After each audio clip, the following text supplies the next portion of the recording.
যেতিয়া আমি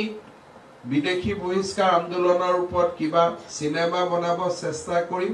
তাত দুটা মত সদায় থাকিব আলফাৰ ওপৰত আমি কথা ছবি বনাব গলে তাতো দুটা মত থাকিব কিন্তু এই দুইটা মতকে সহজভাৱে আমি গ্ৰহণ কৰি আমি আমাৰ মতটো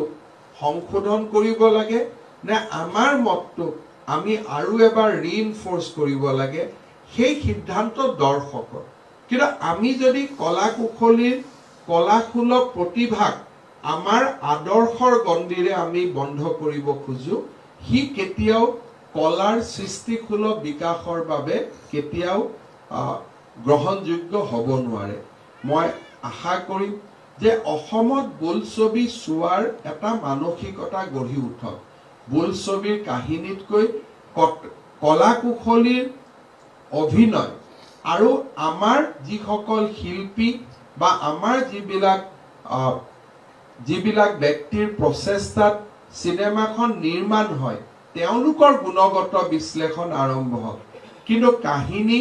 বা ইতিহাসক আমাৰ দৃষ্টিৰে মাত্ৰ সেই সিনেমাখনত প্ৰতিফলিত নকৰাৰ বাবে আমি সিনেমাখনক সমালোচনা কৰাটো উচিত নহয় আমি সকলো বস্তু চোৱা সকলো বস্তু শুনা আৰু শেষত যেটো আমাৰ প্ৰয়োজনীয় তাক গ্ৰহণ কৰাৰ এটা গণতান্ত্ৰিক মানসিকতা আমাৰ সমাজত নিৰ্মাণ কৰিব লাগে মই এটা কথা অনুভৱ কৰো যে অসমীয়া সিনেমাৰ যিকোনো ছবিৰ মুক্তি আমাৰ জাতিটোৰ বাবে এটা শুভ লক্ষণ সিনেমাৰ মুক্তিক ৰাজনীতিৰ দৃষ্টিৰে চোৱা উচিত নহয় সিনেমাৰ মুক্তিক সদায় কলা কুশলী আৰু আৰ্টিস্টিক এক্সেলেন্সৰ দিশৰ পৰাই চোৱা উচিত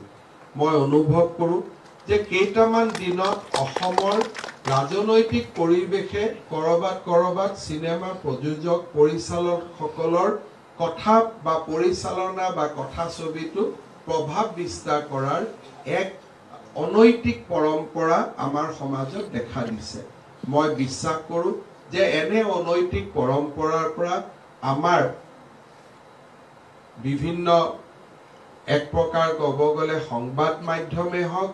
বা আন সকলো ধৰণৰ মাধ্যম আঁতৰি থাকিব লাগে কাৰণ প্ৰতিখন কথা ছবিকে আমাৰ জাতীয় জীৱনৰ আমি এক সম্পদ হিচাপে গণ্য কৰিব লাগে আৰু সেই সম্পদক জাতিটোৱে